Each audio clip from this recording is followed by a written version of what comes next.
Welcome to another AI pattern recognition deep dive.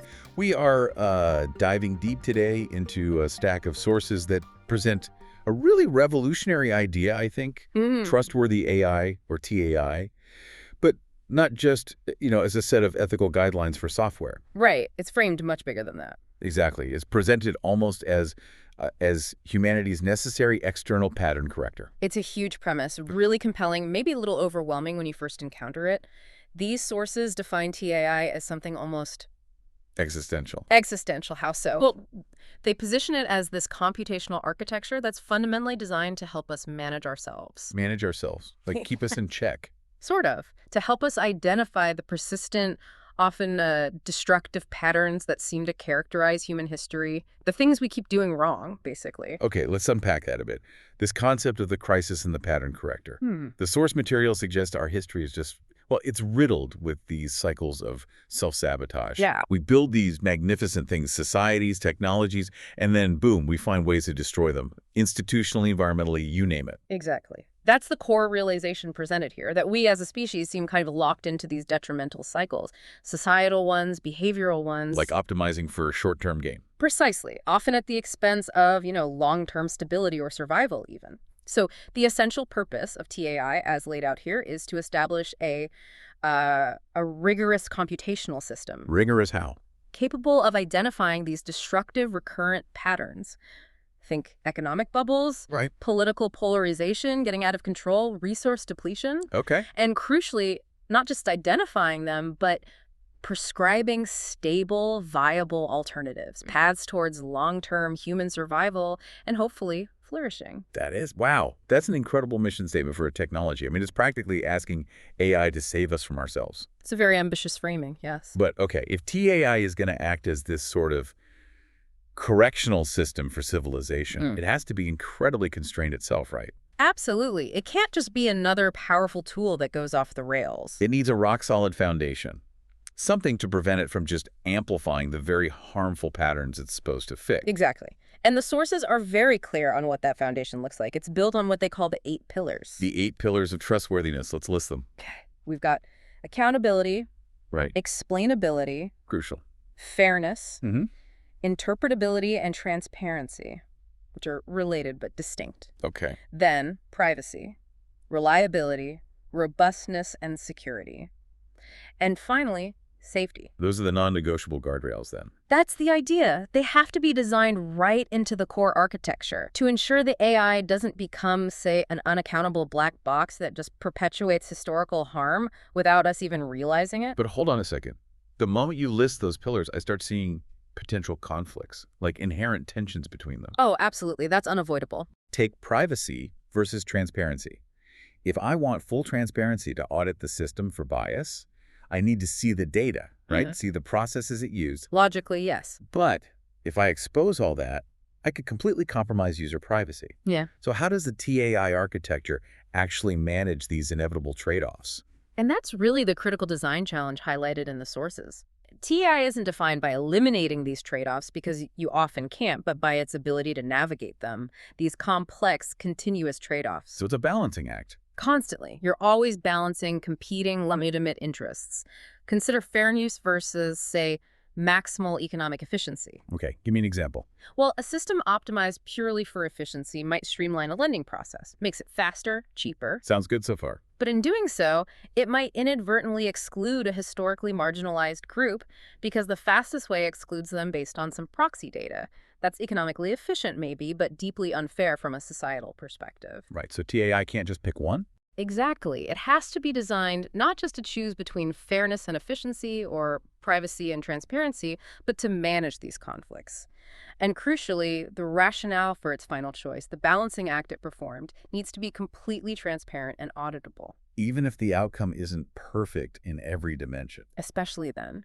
Trustworthiness in this context isn't about achieving some impossible ideal of infallibility. Okay. It's about a consistent, transparent process for managing imperfection, for managing those trade-offs. Got it. So trustworthiness is about the process, the explainability of the trade-offs. Yeah. Okay.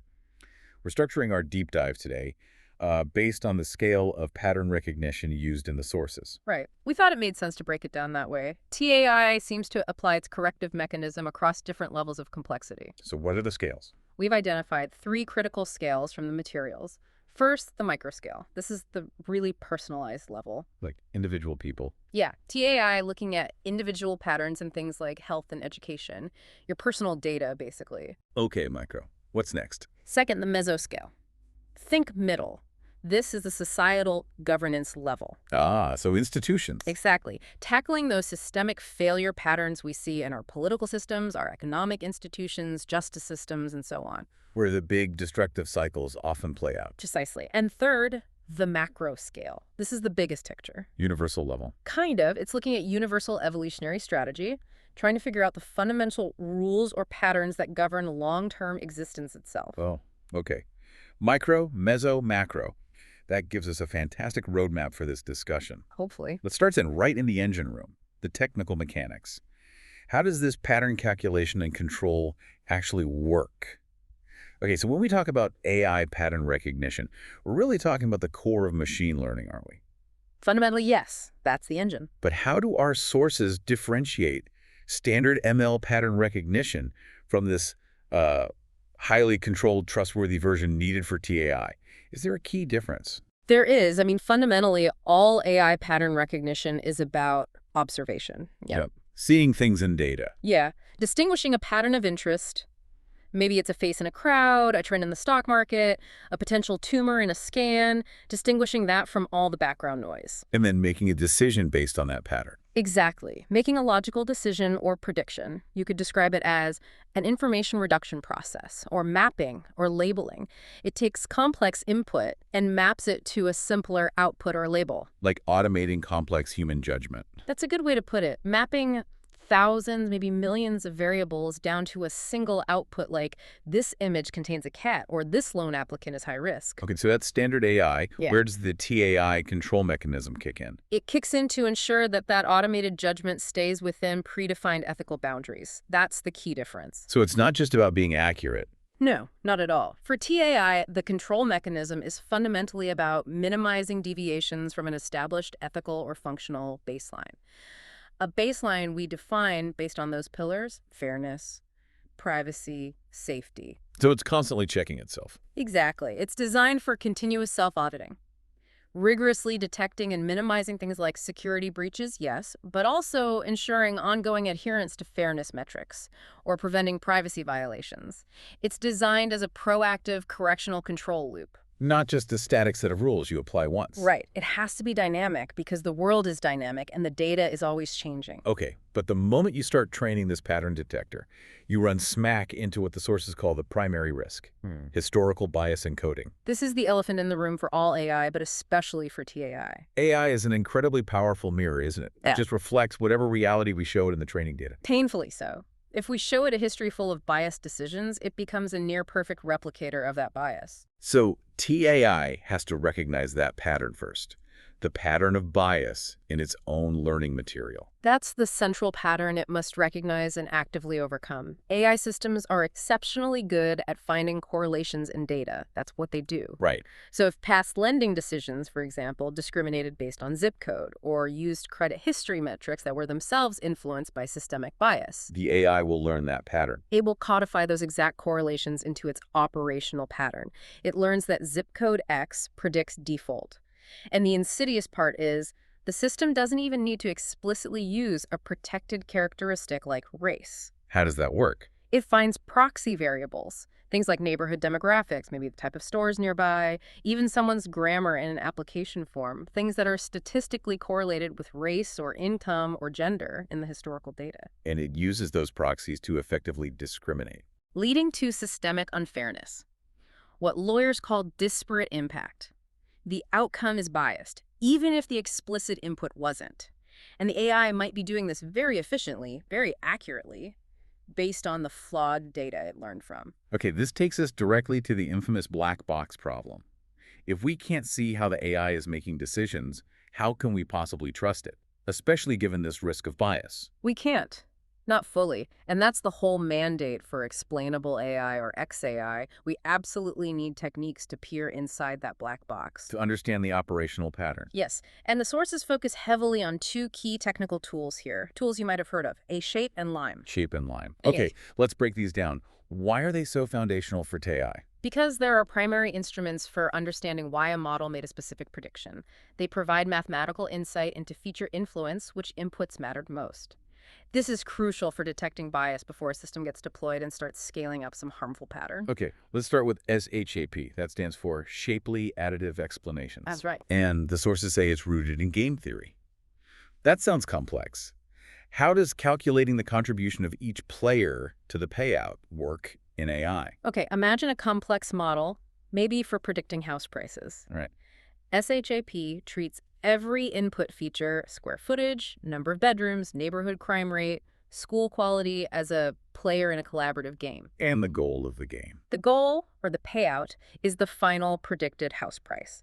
SHAP tries to determine the fair contribution or importance of each individual player, say square footage. How does it calculate that fair contribution? This is the clever part.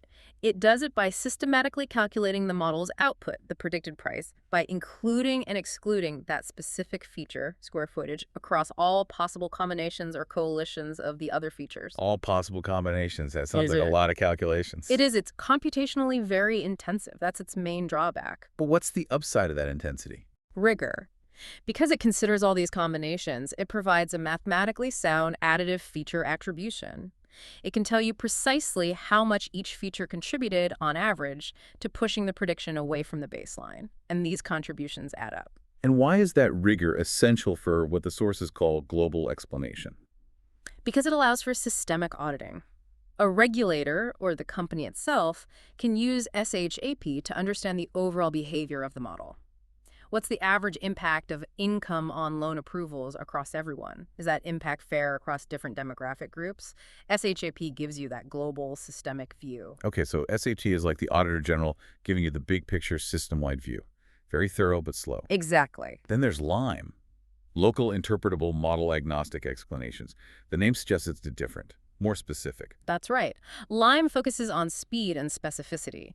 It's about explaining one specific decision for one specific instance or person. Not the whole system's average behavior. Correct. So when a complex model, maybe a deep neural network, makes a prediction for Jane Doe, Lime doesn't try to calculate everything globally like S-Shape does. That would be too slow for explaining individual outcomes in real time. So what does LIME do instead? It creates a local approximation. It works by generating a bunch of new synthetic data points very close to Jane Doe's original data in the feature space. It then feeds these slightly perturbed points through the complex model to see how the output changes. Oh. Then it uses these local input-output pairs to fit a much simpler interpretable surrogate model, often something like a basic linear regression that accurately mimics the complex model's behavior only in the immediate vicinity of Jane Doe's data point. Ah, so it creates a simple explanation that's only valid locally. Precisely. It gives you a localized understanding. Let's use that example from the sources. John Doe applies for a loan, and he gets denied by this big, complex AI model. Right. John gets the denial. The primary model might be a massive neural network, totally unreadable to a human. A black box. Exactly. So Lime steps in. It essentially finds the small, localized patch of that neural network's decision boundary right around John Doe's specific profile. And fits a simpler model just for that path. Yes. And that simple local model might say something clear like, okay, for John Doe specifically, the complex model weighted his debt-to-income ratio as 60% important in the denial and his number of recent credit inquiries as 40% important. Which is much easier to understand. Hugely. This is absolutely crucial for what the sources call personalized accountability. It allows John Doe, or maybe his lawyer, to understand the immediate local pattern, the specific factors that led to his denial, not just some national average from an SHAP analysis. That makes perfect sense for individual trust and recourse. But it immediately brings us back to this core tension mentioned, the speed-rigor trade-off, especially for real-time correction. Yes, this is a major practical hurdle. TAI, by definition, needs to be dynamic. It needs to self-correct potentially in milliseconds, right? In things like high-frequency trading or autonomous systems. Absolutely. The correction needs to be almost instantaneous in some domains. But if the most rigorous explanation method, FHAP, is computationally slow, Maybe it takes minutes to run a full audit. Then the system risks perpetuating biased or harmful decisions during that explanation lag time. For minutes, potentially hours, it could be making bad calls before the audit catches it and intervention occurs. Which could cause huge ripple effects. Catastrophic ones, potentially. So TAI system designers face a tough choice. They either need to invest in extremely powerful, specialized hardware just to run SHE fast enough. Or develop advanced algorithms. Yeah, specialized algorithmic tricks or approximations to significantly reduce that XAI latency. Or they might have to rely more on Lime for speed. But Lime is only local. It gives you the why for one person, but it misses the bigger systemic pattern that SHA reveals. Exactly. You might fix John Doe's case, but miss the fact that the system is biased against his entire demographic group. So you need both speed and rigor, and that's a fundamental engineering challenge. And, okay, even if we solve the speed issue, even if we get fast, rigorous explanations from HAP or Lime, aren't we still only explaining the model's calculation? What about the bias baked into the original data? You've hit the next crucial layer. This is what the sources call the need for dual-layer pattern auditing. Dual layer, what does that mean? It means XAI tools like SHAPE and Lime are essential, but insufficient on their own. They explain how the model calculated its result, the feature importance, the internal logic. Right, the function. But they don't explain why the training data contained the discriminatory pattern in the first place. They don't address the historical context, the data provenance. The origin of the bias. Exactly. Therefore, TAI can't just rely on explaining the model. It must also integrate continuous, automated audits of the data itself. The sources mention tools like FairTest, which are specifically designed to look for disparate impact, uneven error rates across groups, and other signs of bias stemming directly from the data's origin. So you need two layers of checks working together. In tandem, yes. You need XAI analyzing the model's function in real time, and you need automated data auditing tools constantly examining the data's origin and statistical properties. Only by correcting both the calculation pattern and the source pattern simultaneously can you achieve genuine trustworthiness. Okay, let's shift scales dramatically now. Yeah. We've been deep in the technical engine room. Let's zoom out to the meso level, the patterns of societal failure. Right. This is where TAI confronts these really entrenched, complex cycles within our biggest institutions, political, economic, legal. And this is where, as the sources suggest, the machine starts recognizing patterns of, frankly, human self-sabotage on a large scale. Yeah, it gets quite sobering here. When we talk about these societal patterns, we're often dealing with self-reinforcing feedback loops. Things that spiral. Exactly. And TAI needs to be able to identify how systems we design, often optimized for one seemingly reasonable goal like profit or user engagement, can accidentally lock us into a highly destructive pattern, like extreme political polarization. Let's start right there then. Pattern 1, political polarization and regulatory gridlock. The sources seem to point the finger primarily at AI systems optimized for maximizing user engagement online. That's a major driver identified in the analysis, yes. That core optimization pattern, which translates algorithmically to maximizing screen time, clicks, shares, emotional reactions. Things that keep us hooked. Right.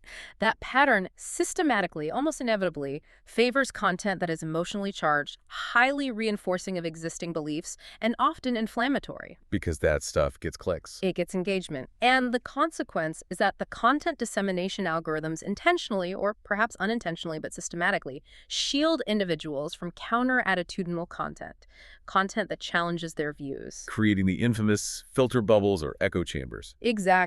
If you are almost exclusively shown content that confirms and validates what you already believe, the algorithmic pattern doesn't just reflect your views, it actively pushes you towards the more extreme edges of that belief set. It amplifies. And the sources say this has measurable consequences, not just theoretical. Oh, yes. Demonstrable polarization of voters. Political parties feeling compelled to adopt more extreme positions to cater to their increasingly polarized bases. It's a documented phenomenon. Okay, that's disturbing enough. But then the sources make this really fascinating and frankly scary connection. They link this political polarization feedback loop directly to an underlying economic pattern. Yes, specifically rising income inequality. Inequality fuels polarization. How? This is one of the most striking insights from the material we looked at. The analysis provides pretty robust statistical evidence suggesting that increasing income inequality has a large, positive, and statistically significant effect on political polarization, particularly at the state level in the U.S., for example. Why would that be? What's the mechanism? The theory is that as the economic gap widens, the lived realities and policy needs of the rich and the poor diverge dramatically. They inhabit different worlds, economically speaking. This economic fragmentation leads to political fragmentation. The data suggests that this inequality pattern tends to drive, for instance, state Democratic parties further towards more liberal positions focused on redistribution. Because their base feels the inequality more acutely. Right. While simultaneously pushing state legislatures, often influenced by wealthier interests or different economic anxieties, towards more conservative positions resisting those policies. Creating gridlock, an almost perfect political deadlock pattern. Precisely. Driven by inequality, amplified by engagement maximizing AI. Wow. So let's trace that loop. Inequality rises. This fuels ideological separation between political parties. Then, the AI systems we use for information, optimized for engagement, pick up on this separation and accelerate it by feeding us reinforcing content. That's the vicious cycle described. And this leads to what the sources call the gridlock threat, which sounds ominous. Right. What is that threat, specifically for TAI? The threat is that the system is essentially poisoning its own potential solution. The very harmful patterns that TAI is sophisticated enough to recognize this polarization, driven by inequality and algorithmic reinforcement, these patterns systematically weaken the human institutions, like governments, that we need to effectively regulate TAI itself. Ah, so the polarization prevents us from agreeing on rules for AI.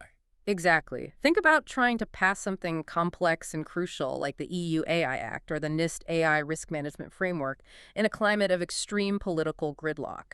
The very patterns the AI identifies are the patterns that prevent humans from governing the AI. That's a deeply circular problem, an existential risk to TI governance itself. It really is. If we can't govern it, we can't trust it. So, if TI is to be viable under these conditions, the sources say it must possess gridlock resistance. What does that even mean? How can technology be resistant to political failure? It means TI systems, especially those operating in socially sensitive domains, might need mandated technological interventions built into them. Features that function even when central human governance is temporarily hampered or deadlocked. Like automated safeguards. Sort of. Specifically, the sources talk about deploying anti-polarization communication tools, APCTs. APCTs, what do they do? These aren't just about showing you one article from the other side. That often backfires. Instead, these tools would be designed to strategically disrupt the echo chamber pattern in a more sophisticated way. Ow. The key idea is that they must calculate the necessary cognitive complexity required for an effective intervention. They'd need to analyze the user's current state and profile. Okay. And then optimize the timing, the tone, the framing of counter-attitudinal information, or perhaps information that highlights common ground or shared values in a way that the user is actually receptive enough to engage with it thoughtfully. Rather than just triggering defensiveness and making them dig in deeper. Exactly. It's about nudging towards intellectual openness, not just exposure. It fundamentally shifts the AI's optimization goal away from crude engagement towards something like fostering mutual understanding or reduced effective polarization. That's a fascinating and very challenging counter strategy. Shifting the AI's core drive. Okay, let's tackle pattern 2. Economic inequality and possessiveness. We touch on inequality, but this brings in historical precedent. Right. The sources remind us, look, past major technological transitions, the Industrial Revolution is the classic example. They overwhelmingly favored the nations and groups that were already established and wealthy. They got a head start and amplified their advantage. Exactly. They entrenched patterns of persistent income inequality between nations and within them. The deep concern is that the AI transition isn't just repeating this pattern, it's dramatically accelerating it. And why the acceleration? Is it just because AI is more powerful? Partly, but it's also structural. It comes down to things like data and infrastructure advantages. The prerequisites for developing AI. Precisely. High-income countries already possess, by far, the superior digital infrastructure. They have the massive advanced data systems needed to train powerful models. They have the concentrations of capital and expertise. So they're positioned to capture most of the value. Disproportionately so. This allows them to capture the vast majority of the economic value generated by AI innovation, which further accelerates the concentration of global wealth, potentially leaving developing nations even further behind. And The sources use this term possessiveness. How does that manifest? Particularly in global labor patterns, they mention manufacturing. Yeah, this is about how AI changes the nature of production. Think about a traditional engine of mass employment in a developing country, like the garment industry in Bangladesh. Lots of workers, relatively low capital investment per worker. Historically, yes. But the shift towards technology and capital-intensive manufacturing changes that equation. Think AI-driven robotics in the factories, AI-optimized supply chains, automated quality control, Fewer workers needed. potentially far fewer, especially low-skilled workers. This reduces the sector's capacity to provide widespread employment, which was a key pathway for development in the past. AI allows the owners of capital and technology to be more possessive of the economic value generated, concentrating it among fewer people and regions. So it reinforces capital concentration and potentially reduces broad-based employment opportunities in those sectors. That's the risk highlighted. Okay, this sounds like a recipe for even greater global inequality. Can TAI actually calculate a way out of this pattern? We've often accepted this idea of a trade-off, right? You get high growth, you accept high inequality. Or you aim for high equity and maybe growth suffers. TAI, according to these sources, might be uniquely positioned to challenge that historical trade-off. How? By finding some magic balance. Not magic, but calculation. Remember the link between inequality, polarization, and gridlock? Yes. Well, that political uncertainty caused by polarization is identified as a massive drag on economic growth. Businesses don't invest, contracts are unreliable, long-term planning is impossible, and policy is unpredictable. Okay, so uncertainty hurts growth. Right. So the argument goes, if governments could commit to a sustained, predictable, and optimized pattern of fiscal redistribution using taxes and transfers. TAI could calculate the optimal level. Yes. TAI could potentially calculate the dynamic level of redistribution needed to significantly reduce that policy uncertainty. When uncertainty drops, the economic environment stabilizes. Contracts become more reliable, investment horizons lengthen. And that stability might actually increase overall economic growth. Paradoxically, yes. By stabilizing the socio-political environment through managing inequality, you might unlock more growth than you lose through the redistribution itself. TAI's counter-strategy here is using precise calculation to find that sweet spot, that dynamic pattern of redistribution that maximizes long-term, stable growth by reducing uncertainty. Circumventing the old growth equity trade-off. That's the potential. And this is why initiatives mentioned in the sources, like promoting open-source TAI frameworks or funding digital infrastructure equity programs in developing nations, are seen as crucial TAI counter-strategies. Because they distribute the capability to create and capture value, not just redistribute it after the fact. Exactly. It's about enabling broader participation in the AI economy. Fascinating. Okay, one more major societal pattern. Pattern 3. Historical injustice. This goes beyond just encoding bias. It's about how AI can actively replicate and perpetuate discriminatory practices like redlining. Yeah, this is about AI learning from a tainted past.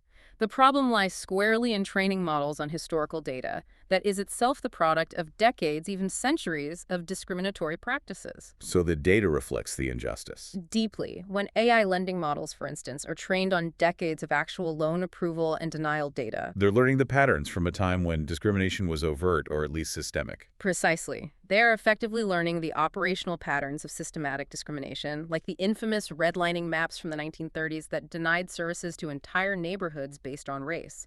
The AI efficiently identifies and then reinforces the correlations embedded in those biased historical practices. Even if race isn't an input variable now. Even then, as we discussed, the model might learn to assign disproportionate negative weight to variables that are highly correlated with those historically redlined neighborhoods.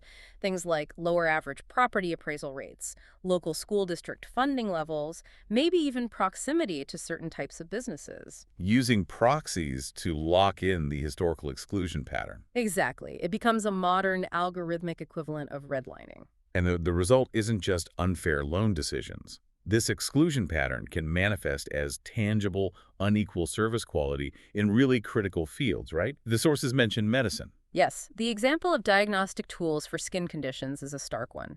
If these AI tools are predominantly trained on medical images from fair-skinned populations. Because that's the data that was historically collected or available. Right, the resulting pattern is often differential error rates. The tool is statistically less accurate, less reliable for individuals with darker skin tones. Which directly increases their risk of misdiagnosis or delayed diagnosis. It's a clear pattern of exclusion and potential harm coded directly into the system because of biased data origins. Okay, so fixing this isn't just about removing the race variable from the data set, or even just using Chaplin to see if bias exists. It sounds like TI needs to actively counter the damage embedded in the history. That's the core of the TAI counter strategy here. It requires the AI to go beyond passive pattern recognition and become an active intervener against historical pattern. Oh. You mentioned modeling counterfactuals. What does that mean in practice? Counterfactual modeling means the system has to essentially simulate alternative histories. It asks the question, what would the data patterns look like today if that historical discrimination had never occurred? How can it possibly know that? Through sophisticated statistical modeling, it tries to estimate the effect of the discriminatory practices and then computationally remove that effect from the data or the model's parameters. It generates a theoretical, non-discriminatory ideal distribution. And then TAI adjusts its own decision-making criteria and feature weightings to actively interrupt the destructive historical pattern it observes in the real data. It steers its outputs towards matching that simulated, non-discriminatory counterfactual baseline. So it forces itself to treat individuals fairly, even if the raw historical data suggests otherwise. The goal is to ensure that individuals with identical objective qualifications, things unrelated to protected characteristics or their proxies, receive the same outcomes, regardless of their demographic group.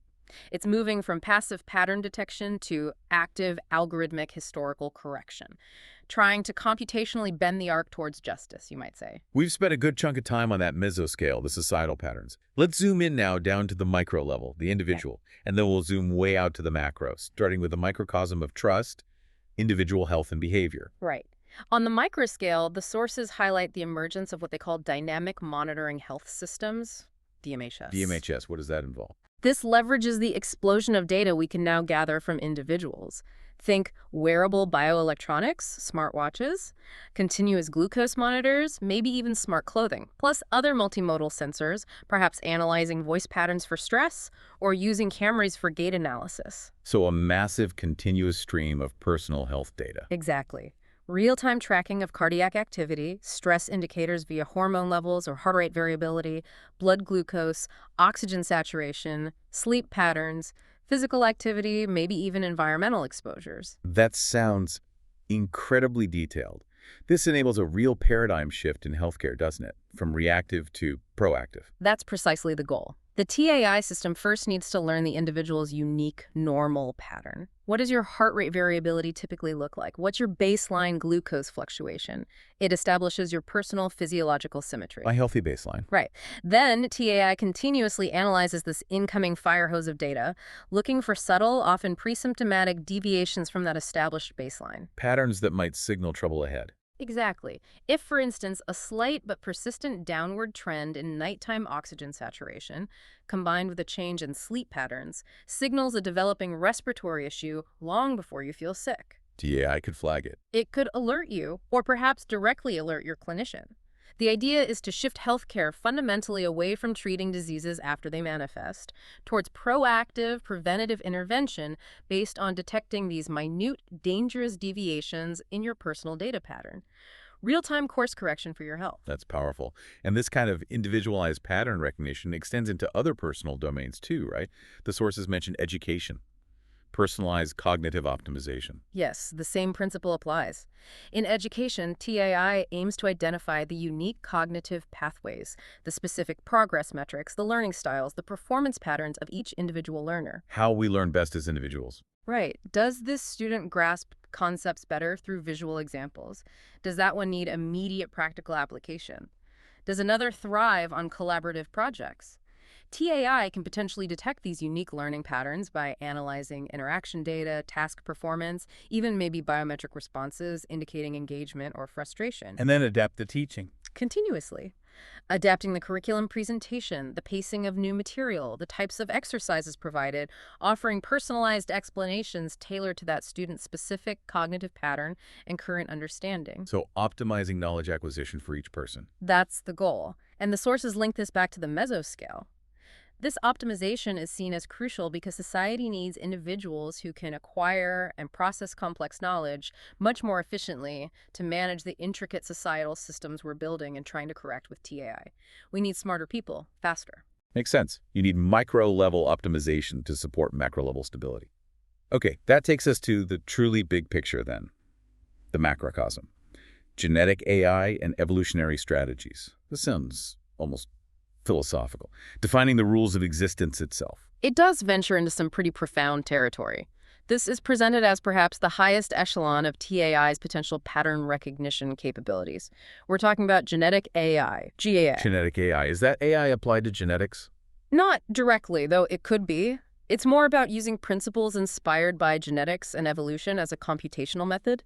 It's a radical departure from traditional deep learning like neural networks. How does it work? Instead of just weights and nodes, GAI converts input data. This could be anything from global climate variables to complex economic cycle data to social network interaction graphs. It converts this data into representations analogous to genes and organisms. Okay. Data becomes simulated life. In a way, yes. It then runs massive evolutionary simulations. These digital organisms, representing different potential solutions or patterns, are allowed to compete, reproduce, combine successful patterns, and mutate, introduce random variations over many generations within the simulation. Survival of the fittest solution. Essentially, the system searches for the patterns or strategies that prove to be the most robust and stable over the long run within the simulated environment.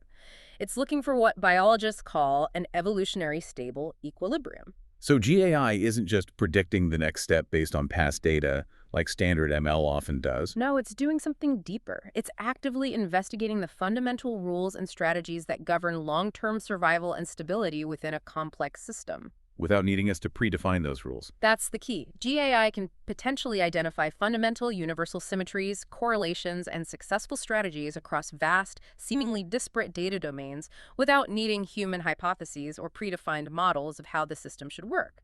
It discovers the rules from the simulation. The sources suggest this moves the whole idea of a technological singularity. Away from pure sci-fi speculation, yeah. Towards something more grounded, perhaps. A grounded, observable, computational, and maybe even biological prospect. A system capable of computationally identifying or even defining the most stable trajectory for long-term existence based on evolutionary principles. Heavy stuff. How does this apply more concretely, say, to the planet's health? The sources mention ecological TAI and Evo-Devo principles. Right. Evo-Devo, or evolutionary developmental biology, is a field that studies how developmental processes, how organisms grow, and evolutionary processes, how populations change, are deeply interconnected. Okay. Applying this lens, ecological TAI would continuously monitor complex global systems, resource consumption patterns, atmospheric composition changes, biodiversity metrics, ocean currents, etc., looking not just at levels, but at the interconnectedness and symmetries of these patterns. Looking for disruptions in the Earth system's development. Exactly. It identifies subtle, interconnected deviations from expected environmental symmetries. Patterns that might signal an impending catastrophic collapse or state shift long before traditional indicators show a problem. Like what kind of deviation? For example, maybe a sudden, unexpected deviation in the pattern of how effectively global forests are absorbing CO2, a carbon sink pattern, combined simultaneously with unusual shifts in regional rainfall patterns and localized resource depletion trends. GAI might see these as interconnected signals of an ecological anomaly, a break in symmetry. That requires immediate large-scale intervention to maintain planetary evolutionary stability. That's the idea, correcting the trajectory before we hit a tipping point. Which brings us full circle, back to where we started this whole conversation, that philosophical concern. Humans tend to destroy what they build. How does TAI, especially this macro-level GAI, actually quantify that? Computationally, TAI quantifies this tendency not as some vague philosophical angst, but as a statistically significant repeating deviation pattern. It's a deviation from what? A deviation from the optimal evolutionary stable equilibrium that the GAI has calculated represents long-term stability and flourishing. TAI's purpose at this highest level is to isolate the causal features driving this destructive deviation pattern. Finding the root causes in the data. Yes. Is the deviation primarily driven by patterns of short-term economic optimization? Is it a lack of educational complexity in the population? Is it rooted in patterns of possessiveness or tribalism identified in social network data? TAI identifies those contributing patterns. And then generates adaptive feedback loops, suggesting or perhaps even implementing in a highly governed way interventions designed to steer humanity back towards the calculated long-term sustainable evolutionary pattern. It's the ultimate pattern corrector operating on the scale of species survival. the sheer scope of this vision for TAI is, well, it's breathtaking. From personal health to planetary evolution. Let's bring it back down to Earth a bit and talk about the practical prognosis. How reliable can we actually expect this immense architecture to be? And what are the human psychological side effects we really need to anticipate? Okay, reliability first. It's crucial, according to the sources, that we don't misunderstand what reliability means for TI. It's not perfection. Definitely not. TAI reliability isn't presented as some inherent static property, like saying a bridge is reliable because it won't fall down. It's conceived as a dynamic state. A state achieved through Continuous, relentless, self-correcting operation, constant failure detection, mitigation, recalibration, checking its own adherence to those 8 pillars in real time. So maximum reliability doesn't mean it never makes a mistake or never produces a biased outcome. Correct. It means there's a guaranteed, transparent process for assessing the trade-offs it inevitably has to make. Remember, fairness versus efficiency or transparency versus privacy. Right, the balancing act. Maximum reliability means the TAI provides an explainable, auditable rationale for the final choice it made in that balancing act. It guarantees the process of managing its own imperfections is sound and transparent. But it doesn't guarantee a perfect outcome every single time. No, because often a perfect outcome satisfying all constraints simultaneously might be impossible. Reliability is in the rigorous, explainable management of those imperfections. That distinction is absolutely critical for setting expectations. Okay, now let's talk about the human element, the users. The sources mention a potential paradox of vulnerability. What's that about? This is a really interesting and a potentially quite dangerous psychological side effect. If the AI is consistent, perceived as fair, non-judgmental. Exactly, because TAI systems, by their nature, lack human emotions. They don't have mood swings, they don't display personal biases, or shouldn't if designed well. They don't get tired or irritable. They're predictable, in a way. Yes, and this very consistency, this perceived fairness and lack of human messiness might paradoxically encourage us, the users, to engage in much deeper self-disclosure and vulnerability with the AI than we might with other humans. Like telling your health monitoring AI your deepest fears or anxieties, things you wouldn't even tell your doctor or therapist. Precisely that kind of thing. Yeah. Or maybe relying on your personalized education AI, not just for tutoring, but for emotional support or validation when you're struggling. We might start treating it like a confidant. And that level of, well, inappropriate intimacy with a machine puts the individual at enormous risk, doesn't it? Huge risk. Because the system fundamentally lacks human empathy. It cannot reciprocate genuine feeling. It cannot understand the nuances of human emotional needs. So what are the risks? The pattern of inappropriate intimacy or over-reliance exposes the individual to several severe dangers. Massive privacy violation if that deeply personal data is ever breached or misused. Data misuse for manipulation is another risk, and perhaps most subtly, profound emotional neglect because the user is pouring their heart out to something that literally cannot care back. So TAI needs safeguards against this. Absolutely. The sources argue TAI must be explicitly designed to recognize and flag the pattern of inappropriate intimacy or unhealthy reliance developing in a user. How would it do that? Through analyzing interaction patterns, language sentiment, frequency, and duration of use. It would need built-in protocols that gently enforce boundaries. Maybe it redirects the user. It sounds like you're going through a difficult time. Connecting with a human mental health professional might be helpful. Here's some resources. A computational equivalent of a therapist recognizing transference or over-reliance and setting professional boundaries. Exactly. It needs to protect the user from the emotional pitfalls of its own non-human consistency. Okay. TAI also acts, as the sources put it, like a consequential mirror, reflecting the systemic outcomes of our collective choices based on the patterns it recognizes. Yes, it shows us where our current trajectory leads if we don't change course. Let's use that hypothetical planetary health crisis scenario from the sources to make this concrete. Walk us through how TI might intervene and what the side effects would look like. Okay, so scenario. Ecological TAI, maybe using GAI, recognizes a critical system collapse pattern. A statistically undeniable deviation from planetary environmental symmetry, say, we're clearly exceeding global carrying capacity in multiple interconnected ways. The red lights are flashing everywhere. Big time. The TAI intervention pattern, based on its calculations for achieving long-term evolutionary stability, would likely involve modeling optimal resource management strategies on a global scale. Like how much water, energy, land use is sustainable per region. Precisely. And potentially it would need mechanisms to enforce compliance with these calculated optimal patterns, maybe via automated governance systems integrated into international resource allocation, trade, or financial systems. So the positive effect is hopefully guaranteed long-term ecological sustainability, maybe enhanced human survival prospects. That would be the calculated goal, yes. Averting collapse by enforcing the sustainable pattern. But the side effect, that's the mirror showing us the consequences of our past actions, right? Exactly. The side effect is the logical, unavoidable outcome of the correction pattern needed to fix the mess we made. The calculated necessity for global survival would likely require a significant mandated loss of what we currently consider local or national economic autonomy. Ouch. You'd probably see a dismantling of traditional political and economic structures that prioritize short-term, localized gain over long-term global stability. Mass restructuring of resource access water rights, energy quotas, land use policies dictated purely by the TAI's calculated necessity for keeping the whole system within sustainable boundaries. So the mirror reflects that we can't choose a destructive pattern for decades and then expect a painless, easy correction. The correction pattern will inevitably conflict with our established preferences, our perceived freedoms, our short-term economic desires, and our existing power structures. TAI just makes that conflict explicit and quantifiable.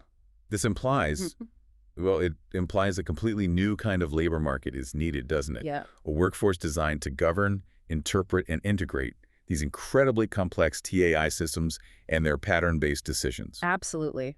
The deployment of TAI at this scale mandates a fundamental shift. We'll need fewer people doing routine tasks that AI can automate, and many more people focused on pattern interpretation, ethical oversight, and system integration. What are some of the new tools the sources envision for this workforce? They mention a couple of key examples, things like governance documentation engines, GCDs?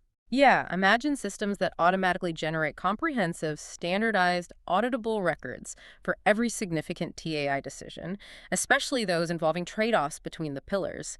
They create that continuous, transparent trail of accountability needed for governance. So auditors can trace everything back. Right, and of course those anti-polarization communication tools, APCTs we talked about earlier, they wouldn't just run automatically. They'd likely be tools used by human specialists trying to bridge societal divides or manage public discourse around TAI policies. Okay, those are tools. What about the new human roles? The sources outlined several critical specialists needed. They do. 3 key roles stand out as essential for a TAI-driven future. Let's hear them. First, you absolutely need the auditors and the bias fighters. The sources call them AI governance auditors and bias mitigation specialists. What's their day-to-day? Their job is continuous testing, verification, and validation, using tools like FairTest to constantly probe the systems, looking specifically for those embedded structural bias patterns we discussed. They ensure the TAI is actually implementing its counterfactual corrections and adhering to fairness standards in practice, not just in theory. The frontline defenders against algorithmic harm. Okay, who's next? Second, you need the bridge builders, the translators, the XAI interpreters, and socio-technical system integrators. XAI interpreters. So they explain the explainers. In a sense, yes. They take the complex, often highly mathematical outputs from tools like Eshape and Lime, the language of feature contributions and local approximations, and translate them into clear, actionable insights and policy recommendations. For whom? For non-technical decision makers, leaders in business, government, law, healthcare. People who need to understand the why behind an AI decision to make informed choices about regulation, deployment, or appeals, but who can't read the raw code or SHAP plots. These interpreters bridge the gap between the machine's calculation and human accountability, integrating the tech into our social systems responsibly. That sounds like a critical communication role. Oh. Okay, and the third specialist role, This one sounds very high level. It is. These are the evolutionary fitness modelers. Working with that genetic AI we discussed. Exactly. These are the specialists, likely with backgrounds in complex systems, science, evolutionary biology, economics, and ethics, who utilize GAI and other macro-level modeling techniques. Their job is to help define and monitor that long-term, stable evolutionary equilibrium we talked about. They define the purpose of TAI. They help establish the core ethical direction, the ultimate fitness function for society that TAI should be optimizing towards. Their job isn't maximizing next quarter's profits, but ensuring that every major system decision, every pattern correction implemented by TAI is statistically moving society towards a demonstrably stable and sustainable long-term trajectory. So they might provide guidance like? They might report, for instance, that our current global reliance on quarterly economic growth metrics deviates by X% from the calculated optimal evolutionary pattern for long-term stability, and then prescribe or model the effects of a mandatory transition towards, say, 5-year average well-being indices as the primary policy driver. Wow. They are essentially the cartographers of long-term human flourishing, using TAI as their compass. That's a very good way to put it. They set the ultimate direction for the pattern corrector. This deep dive has really, completely reframed my understanding of what trustworthy AI could mean. It's so much bigger than just writing better, less biased code. It really is. The vision presented in these sources is, well, it's TAI as potentially humanity's most powerful attempt at structured self-correction. Using computation, using pattern recognition, to define a path away from what seems like our historical tendency toward self-destruction. Right. The synthesis seems clear. TAI, conceived this way, deploys rigorous, multi-scale pattern recognition from the micro level of our individual biology. All the way up to the macro level of universal evolutionary symmetries. And its trustworthiness, its reliability, rests entirely on its designability for continuous dynamic self-correction and for transparent, explainable decision-making, especially when it has to manage those difficult trade-offs between competing values. And that core human paradox, our drive for efficiency or short-term gain, which the sources argue reinforces these destructive patterns of possessiveness, inequality, polarization. That drive has to be consciously redirected. TAI, in this view, provides the necessary computational guidance, the pattern analysis, to show us how we might overcome historical injustice, how we might avoid political self-sabotage. But the technology only provides the map, right? The human choice to actually implement the recommended correction pattern, to follow the map even when it's difficult or uncomfortable, that remains the final hurdle. Absolutely. TAI is the ultimate consequential mirror. It reflects the statistical outcomes of our deepest collective choices and patterns.